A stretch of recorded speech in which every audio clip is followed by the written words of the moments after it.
AP తరహాలో తెలంగాణలో కూడా హోంమంత్రిగా మహిళకు ఛాన్స్ ఇవ్వబోతున్నారంటే అవునని అనిపిస్తుంది. ఏపీలో మాదిరిగానే తెలంగాణలో కూడా మంత్రి సీతక్కకు హోంమంత్రిత్వ శాఖ కేటాయించే అవకాశాలు కనిపిస్తుంది. ఈ మేరకు ఏఐసిసి అగ్రనేత రాహుల్ గాంధీ సీతక్కకు ప్రమోషన్ ఇవ్వబోతున్నట్టుగా సమాచారం. ఏపీలో ఎస్సీ ఎమ్మెల్యేకి హోంమంత్రిగా పదవి కట్టబెట్టారు. ఇక్కడ ఎస్టీకి హోంమంత్రిగా పదవి కట్టబెడితే ఎలాగుంటుందనే అభిప్రాయానికి కాంగ్రెస్ పార్టీ వచ్చినట్టుగా తెలుస్తుంది. మొత్తం మీద కొత్తగా ఏర్పాటు చేయబోయే మంత్రివర్గ విస్తరణకు సంబంధించి ఇప్పటికే రకరకాల ఊహాగానాలు వస్తున్నాయి. ఇందులో కొత్తగా మంత్రిగా తీసుకున్న వారికి వివిధ శాఖల కేటాయింపు సంబంధించి కూడా కసరత్తు జరిగినట్టు తెలుస్తుంది. ఇక హోంమంత్రిత్వ శాఖను సీతక్కకు అప్పగించే అవకాశాలు కనిపిస్తున్నాయి. మరోవైపు చీఫ్ విప్గా మల్లెడ్డి రంగారెడ్డి లేదా రామ్మోహన్ రెడ్డిని నియమించే అవకాశాలు కనిపిస్తున్నాయి. మరోవైపు ఇక ఓసీ కోటాలో రాజగోపాల్ రెడ్డి, సుదర్శన్ రెడ్డికి మంత్రి పదవి ఇస్తే కనుక సుదర్శన్ రెడ్డికి మున్సిపల్ శాఖ, ఎక్సైజ్ మంత్రిగా రాజగోపాల్ రెడ్డిని నియమించే అవకాశాలు కనిపిస్తున్నాయి. అలాగే విద్యాశాఖ మంత్రిగా వివేక్కు ఛాన్స్ ఇస్తారంటూ టాక్ వస్తుంది. అలాగే బీసీ మంత్రిగా వాకటి శ్రీహరికి అవకాశం దక్కే అవకాశం కనిపిస్తుంది. ఇక కేబినెట్ విస్తరణ తర్వాత మంత్రుల శాఖలో మార్పులు ఉండే ఛాన్స్ ఉన్నట్టుగా కూడా తెలుస్తుంది. సో మొత్తం మీద తెలంగాణ రాజకీయాల్లో కీలక సమీకరణాలు అయితే చోటు చేసుకుంటున్నాయి. కాంగ్రెస్ ప్రభుత్వం కొలువుదీరి 17 నెలలు అవుతుంది. సుదీర్ఘ నిరీక్షణ తర్వాత మంత్రివర్గ విస్తరణకైతే గ్రీన్ సిగ్నల్ వచ్చింది. విస్తరణ ముహూర్తం ఫిక్స్ అయింది. ప్రస్తుతం ఉన్న మంత్రుల్లో ఒకరిని తప్పించాలనే వాదన వచ్చినా తుది నిర్ణయం జరగలేదు. మంత్రుల శాఖల్లో మార్పులు అయితే ఖాయమనిపిస్తోంది. కీలక హోంశాఖ విషయంలో నాయకత్వం ఇక అనూహ్య నిర్ణయం తీసుకునే అవకాశాలే కనిపిస్తున్నాయి.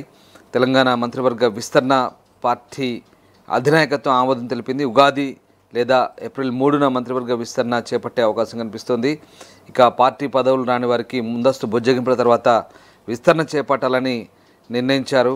ఈ నేపథ్యంలో ప్రస్తుత మంత్రివర్గంలో 6 స్థానాలు భర్తీ చేసే అవకాశం ఉన్న ఒక స్థానం ఖాళీ ఉంచాలని నిర్ణయించినట్టు తెలుస్తోంది. అయితే 5గురిని సామాజిక సమీకరణల ఆధారంగా ఎంపిక చేశారు.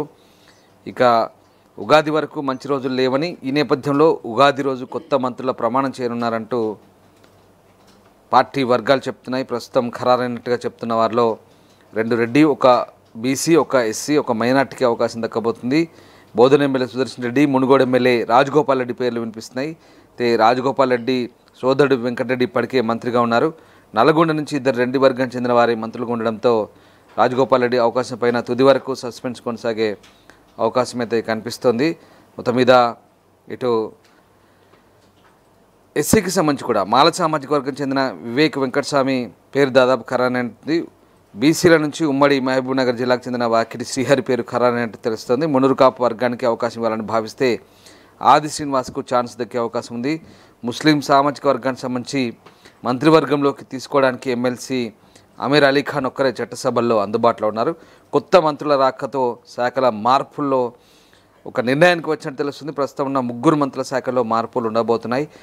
ఇక హోంశాఖను ఎస్టీ ఎమ్మెల్యే అయినటువంటి సీతక్కకు ఇవ్వాలని నిర్ణయించినట్టుగా తెలుస్తోంది. సో అలాగే ఇక వైఎస్ రోషయ్య, కిరణ్ హయాంలో సబితా హోంమంత్రిగా పనిచేశారు. ఆ తర్వాత హోంమంత్రిగా ఏపీలో 2019 నుంచి 2024 వరకు ఎస్సీ మహిళలే కొనసాగిస్తున్నారు.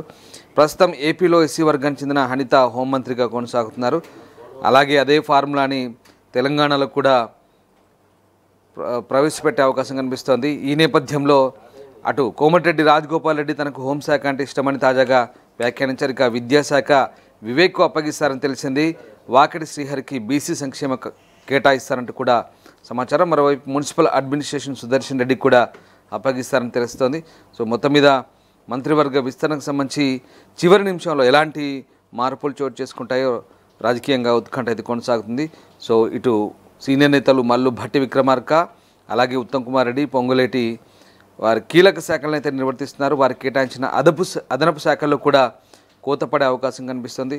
సో మొత్తం మీద మంత్రివర్గ విస్తరణకు సంబంధించి ఇప్పటికే గ్రీన్ సిగ్నల్ ఇచ్చిన నేపథ్యంలో ఇటు పోర్ట్ఫోలియోలకు సంబంధించి కూడా మార్పులు చేర్పులు ఉండే అవకాశం అయితే కనిపిస్తుంది.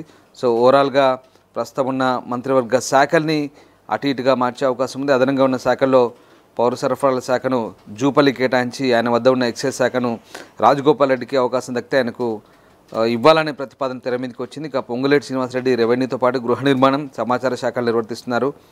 ఈ 3 పోర్ట్ఫోలియోలో సమాచార శాఖను తప్పించి మరొకరికి ఇచ్చే అవకాశం ఉంది. డిప్యూటీ స్పీకర్ పదవి ఎస్టీలకు దక్కనుంది. ఇక చీఫ్ విప్ పదవులపైన కసరత్తు జరుగుతుంది. పీసీసీ కార్యవర్గం నామినేటెడ్ పోస్టులపైన ఓ నిర్ణయానికి వచ్చినట్టు సమాచారం. దీంతో ఎవరికి ఏ పదవి దక్కుతుందనే టెన్షన్ పార్టీ నేతల్లో కనిపిస్తోంది. ప్రపంచంలో ఏ మూల ఏ క్షణం ఏం జరుగుతుందో వేగంగా తెలుసుకోవడానికి తొలి వెలుగు వాట్సాప్ ఛానల్ని ఫాలో చేయండి.